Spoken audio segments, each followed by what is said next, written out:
welcome to signal processing for millimeter wave communication class for 5G and beyond.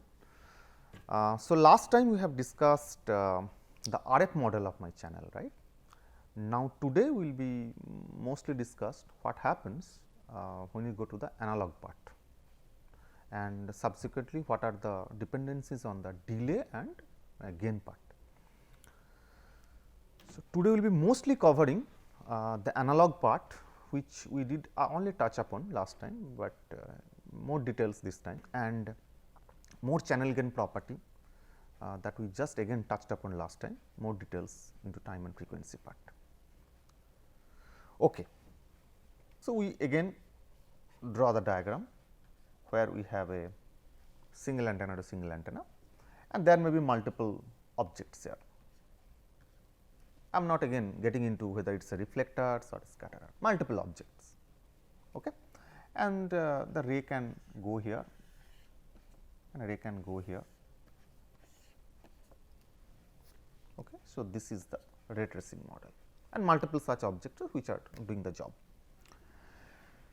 Now, last time we have modeled the channel when it is an RF model, right. So, we saw that this tau h tau, whatever you call it, channel, it is in fact it has a dependency on tau, time and frequency.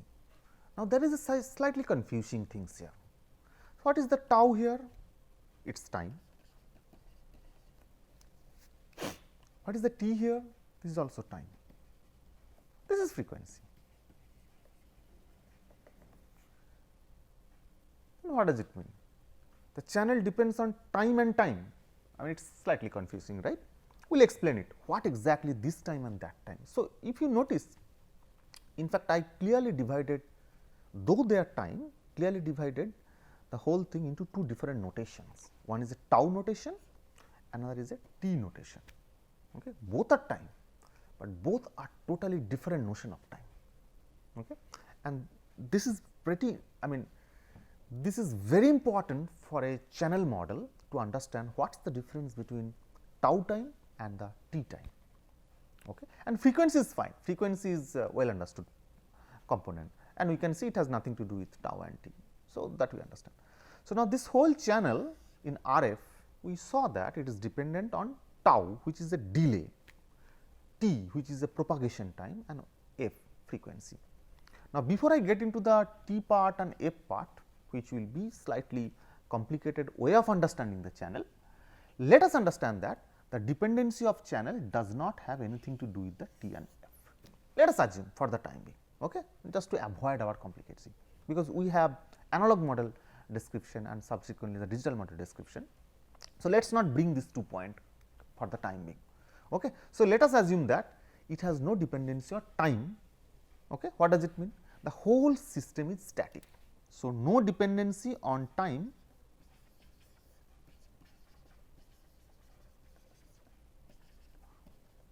on this t notion, time notion, this time notion, not the tau time notion. What is the implication on that? The implication is that the system is static,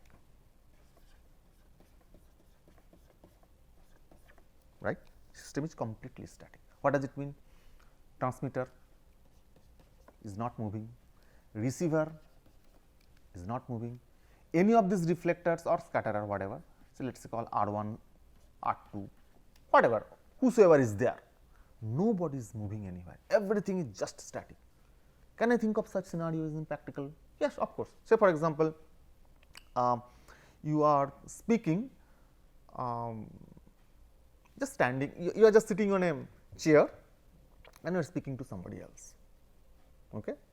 And let us assume that the person with whom you are speaking, he or she is also inside the house, some other room. So, she is also sitting in a normal chair. So, nobody is moving. As no chair, as none of the object inside the house is moving. So, I can think of this is more of a static environment, nobody is moving. Okay. Can I think of a dynamic environment? Yes, everything else is a dynamic environment. For example, I am say traveling in a car and I am speaking to somebody else. What does it mean? It means I am in a receiver or a transmitter, both can be possible, I am moving. Okay. As I am moving, some other cars which are passing by, they are also moving. So, I can think of this whole scenario as a dynamic scenario. So, that is where the T dependency come into picture, we just saw that, but again detailed description will be given in subsequent classes. But currently I am assuming that my system is a static environment, meaning I am not moving, the whole thing is not moving at all, okay? Static environment. So, what does it mean? It means it has no T dependency, okay? That means the tau I, this delay and the alpha, the gain, they are not dependent on time, because everything is fixed. Now, I say that I do not want a f dependency also, because I want to have a simple model for the time being, and then later on I will bring them back for millimeter wave and everything. Now, how do I get rid of the frequency dependency? Because that is nothing to do with static. Even if you have a static environment, your frequency dependency still can be there. Why? Because what does the f do and who impacts the f? I mean, who basically creates the f dependency? Understand that. If you look at the last class, we have said the f dependency comes because this alpha has a frequency dependency. That is why the frequency dependency coming. Tau does not have a frequency dependency, it is the alpha, the gain, right. So, can I avoid that? Naturally no, I cannot avoid that part, but I can do one thing for our modeling purpose, and this is what interesting part. What I can assume that, let us say I cannot get rid of the frequency dependency, but I can do one thing. Let us say this is what my actual spectrum, this is what my FC, my RFC, whatever it is. Let us say let me not assume any value here, something 6 gigahertz, 100 gigahertz, whatever value you can assume. Around it the spectrum is sitting. Okay. Let us say the total occupancy is 1 gigahertz. Let us say this FC, let us have a value, let us say I am having 50 gigahertz, and around 50 gigahertz I have total occupancy of 1 gigahertz. What does it mean? So, this will be 500 megahertz, this will also be 500 megahertz. So, total 1 gigahertz occupancy. Okay. So, the point here, a component here, what is the frequency he is facing? It is facing 51 gigahertz. The component here is facing a 49 gigahertz. The component in between will be facing any value between 49 to 51 gigahertz, right? Correct, right? Now, think of the alpha value, the gain value we are talking of. What is the meaning of alpha's dependency on f? What does it mean? It means that if I change my f or frequency, my alpha will be different, as simple as that, and it is evident here. Now, obviously, the alpha, if I have a total band of 1 gigahertz, the component which is sitting at 49 gigahertz, it will be facing some alpha, let us call it alpha related to 49 gigahertz. The one which is sitting at 51 gigahertz will be facing some value of alpha, because if I say that I do not have any other reflector, it is just a simple distance, I can apply my free space equation worst case, then I will have a gain, we have just seen last class, it will be something like a dt dr lambda by 4 pi r, right. This lambda will be different for both the cases, it is the same signal, just that its band is very high. That means, within the same ST, this is the same ST, but it has a band of 1 gigahertz. That means, my sampling rate at DAC, I am making a 1 nanosecond sampling rate, that is what it simply means. So, it occupies, sorry, it occupies, and my sampling rate is 500 megahertz. So, it occupies a total 1 gigahertz occupancy at the RF level. So, which means that the one which is, so the component, so that means within ST I have all the components present from 49 gigahertz to 51 gigahertz, and each and every component within ST will be facing different value of alpha. Then this whole data model collapse. when I say my yt is equal to alpha into s of t minus tau, let us say I do not have reflectors. So, this itself is a collapsing concept. This does not hold true. Why does not hold true? It means that across all the frequency of s, this alpha is constant. That is what it means. Then only this equation is valid. Simple linear equation is valid. What is the assumption here? Across all the components that is present within the ST, everybody is facing alpha attenuation. That is what it means. But when I look at the actual spectrum, I see that hey, it has a 49 to 51 gigahertz total band. So, sorry, there is a small mistake here, it is with 2 gigahertz. Total band is 2 gigahertz, not 1 gigahertz. So, total 51 to 49. So, I am saying that within that whole 2 gigahertz band, this alpha itself is not constant, because 49 is facing one alpha, in between somebody else is facing some other alpha, this fellow is facing some other alpha. So, that means this model completely collapses. I cannot write like that, because the alpha is not constant throughout my band. Okay. But what is my intention in my modeling here? Because I want to make my model simpler. So, I want to make my model such that the h is independent of my, because that is my start point. Then we will go to the millimeter wave and all the other models, where we will see what happens when I make my frequency dependency prominent and what happens to that model. We will go step by step. But in this particular model, I am assuming that my alpha is constant throughout. What it simply means that this alpha is not dependent on any frequency within the band of operations, but that is not possible. Then what I do? I make a small change in my band. Instead of taking total 2 gigahertz band, I said no, I am not going to take 2 gigahertz band, I make it smaller. Let us say take a value, let us say let us take smaller value. So, let us say same thing, this is my FC. Let us say I make a this spread is say 20 megahertz, this spread 20 megahertz, FC plus 20, this will be FC minus 20 megahertz, not in gigahertz. So, this FC let it be 40 gigahertz. So, around 40 gigahertz I have a 20 gigahertz plus 20 gigahertz total 40, around 40 gigahertz I have a total 40 megahertz band. This is megahertz, not gigahertz. It is very small narrow band. Now, think of the same scenario now. Will my alpha, so this total band is how much? Total band is 40 megahertz. What was the earlier case? What was the total band? It was a 2 gigahertz band. Sorry, it was not 1 gigahertz, 2 gigahertz band. It was a 2 gigahertz band. In a second case, I am making it a 40 megahertz band, very small narrow band, but let the RF be as high as earlier. So, it was 50, let it be 40, that does not matter. Now, we think of alpha, that is the core part of this whole discussion. This alpha is now not so much dependent on frequency within the band. What does it mean? It means that what is this point? This point is 40 gigahertz plus 20 megahertz point. This point is 40 gigahertz minus 20 megahertz point, right. Will there be too much lambda difference?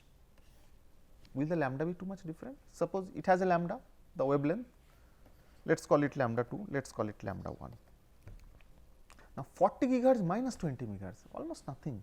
40 gigahertz plus 20 gigahertz, that is also nothing, almost nothing. So, that means this lambda 1 almost equal to this lambda 2.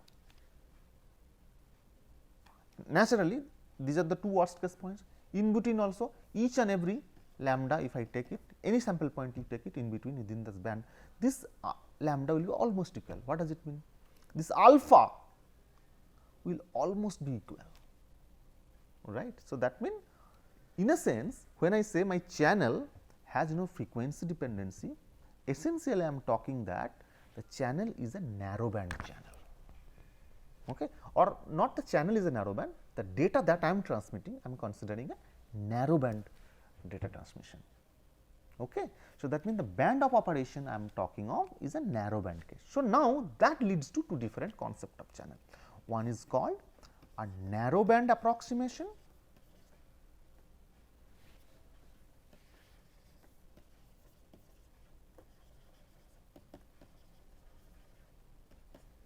and second is the wide band or broad band. Somebody call it wide band, somebody call it broad band, wide band approximation, whose it is the data transmission data ST. So, that means if the ST has a very wide band, the channel characteristic will be very different, whereas if the data that ST has a narrow band, I mean narrow band can be anything less than 500 megahertz, that is usually the narrow band, but usually 100 200 megahertz I call it kind of a narrow band kind of things, but wide band means I am thinking of 500 megahertz, 1 gigahertz, 2 gigahertz, 10 gigahertz kind of bandwidth I am talking, not the RF. Okay. RF is different, bandwidth is different. So, when your data is having a narrow band case, my channel impact is that the impact of such cases is that it has no dependency on frequency. It has no dependency, the channel has no dependency on frequency. So, when I say I am making an approximation or an assumption that the channel for the timing is not dependent on time and frequency, it simply means that I am assuming a static case and I am assuming a narrow band case, not a wide band case. We will see what happens in a wide band, because this is a very I mean it is a pillar concept for millimeter wave, where the band will be really large. Okay. We have to consider, and we will see that what happens in that case, how you exactly model it. But you will see, we will discuss it, that the fundamental of that definition will be totally dependent on this channel model. So, if you understand the channel model which is independent of time, independent of frequency, that itself will be the pillar for the next level of approximation. Okay.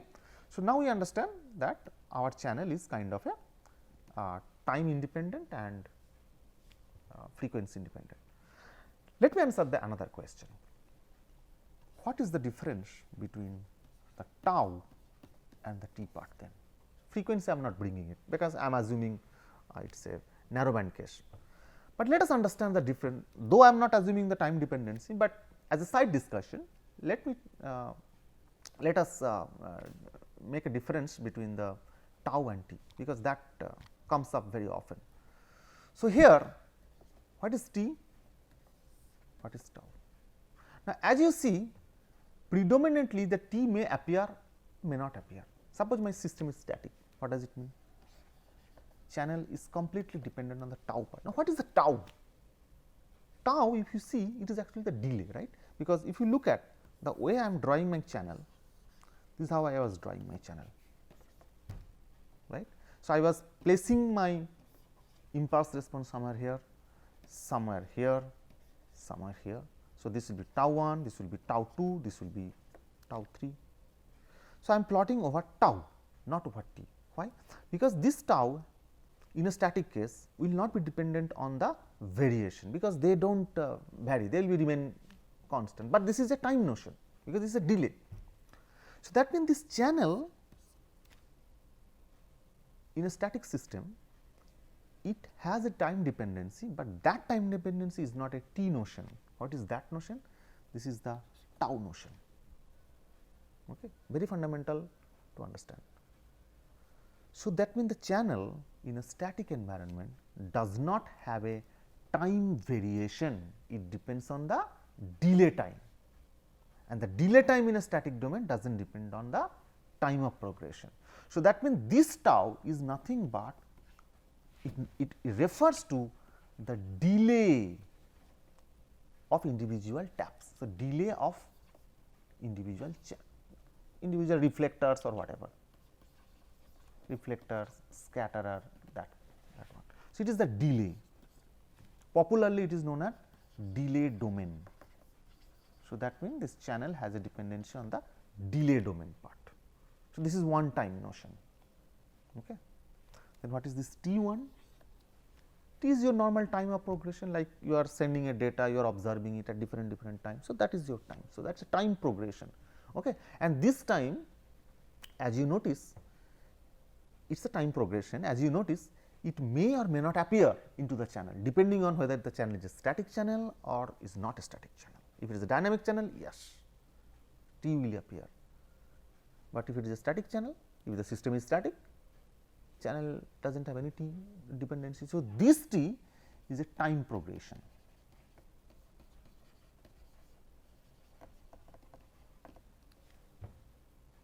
So, that is the reason I have kept both the things separately. So, there is a tau domain and there is a T domain. So, when I say T, it is a time progression, like I am observing the data at different time, right, T1 time, T2 time observing, I am sampling the data, that is the T.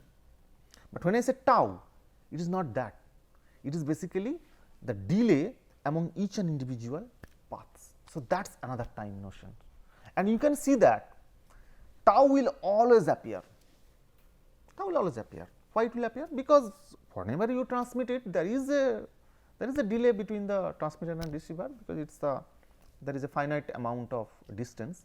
So, obviously, the tau will be appearing, but T may not appear all the time.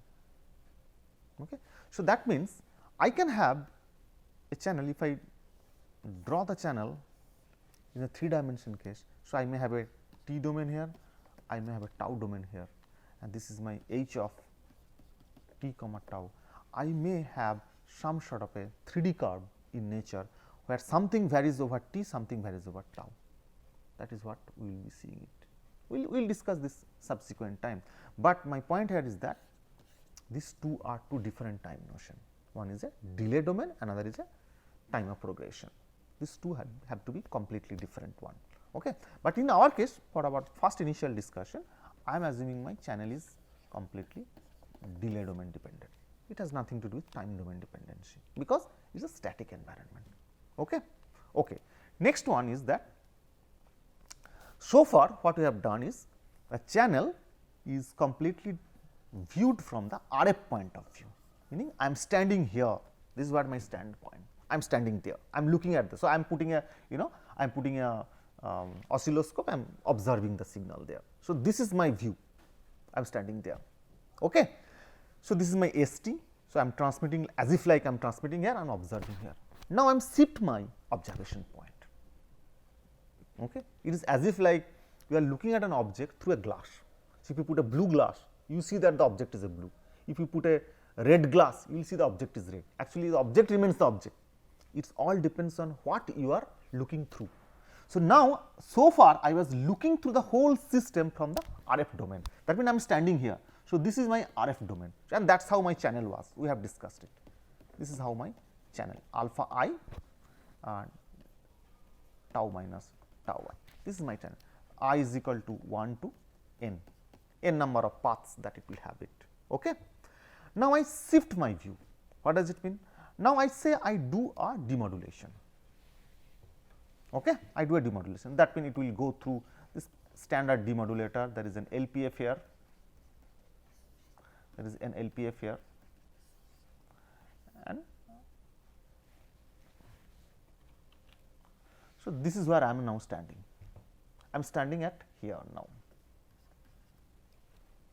So, this is analog, right?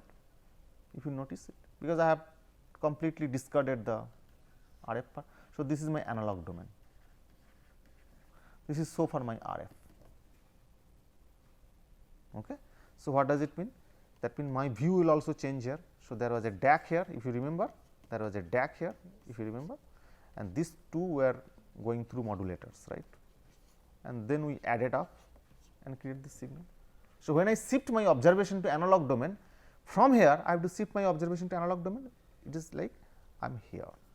So far this one is an RF domain, this one is basically my analog domain.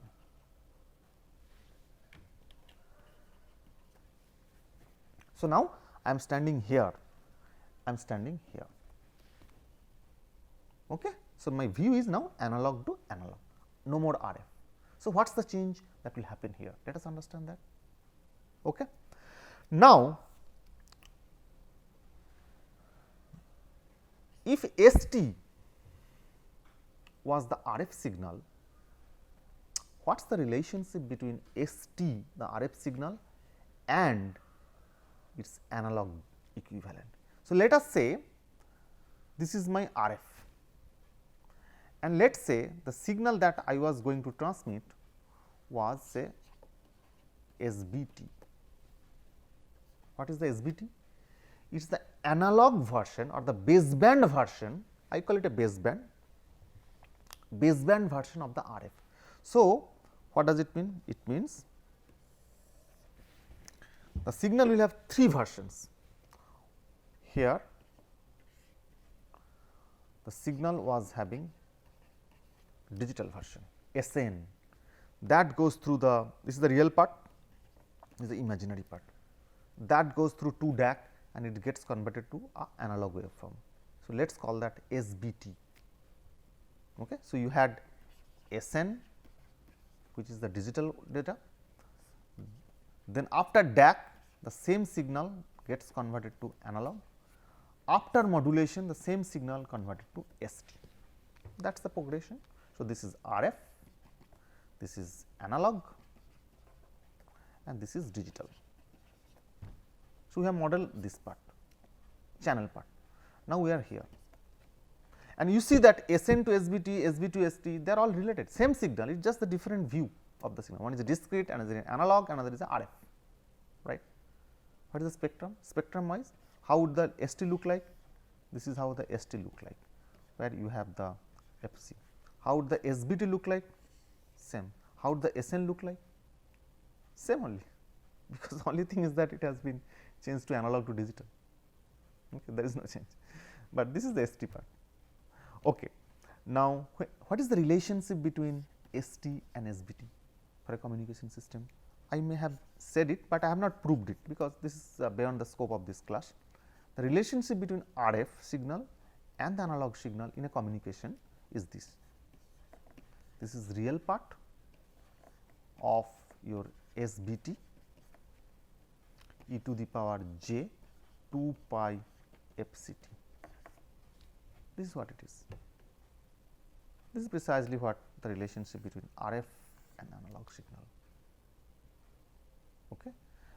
If it is a communication signal. So, that means, if I have an RF signal, I can always get a relationship between its analog version, sorry, baseband version and its RF version. Okay. So, in a summary for today's class, so we have the ST, which is predominantly RF. We always get a equivalent baseband relationship.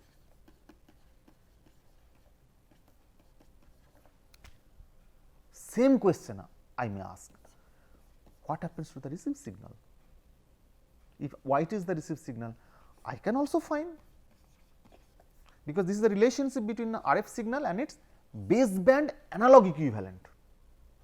If YT is my received signal at the receiver end, I also can have its baseband equivalent. So, that means YT will have also some YBT. I am yet to define it, what is YBT, but it will exist, just an analogy. Okay. So, this is important to understand. So, this is the relationship between RF and its analog baseband. I still have not defined what is YBT, that we will define subsequently, but it may exist, it will exist, not may, it will exist. It will exist that there is an analog baseband version equivalent to a RF version. Okay. So, if I plot, if I observe this is my YT's spectrum, this is FC, I can think of it also has a baseband equivalent. So, this would be YB, it will have that, because this definition says that there is a transmission signal which is ST and it has its equivalent baseband model, and that is the relationship. So, if YT is the received RF signal, that will also have an equivalent baseband relationship. Okay. So, now today we end this session. From next class we will be talking about the definition of YBT, how I define YBT and what is the relationship between YBT and ST. and the channel, and that is what the analog model will start. So, in summary, covered it, but we have just started it, the analog system model, because this is the baseband part that we have started, and subsequent classes more and more analog models will be now coming into picture.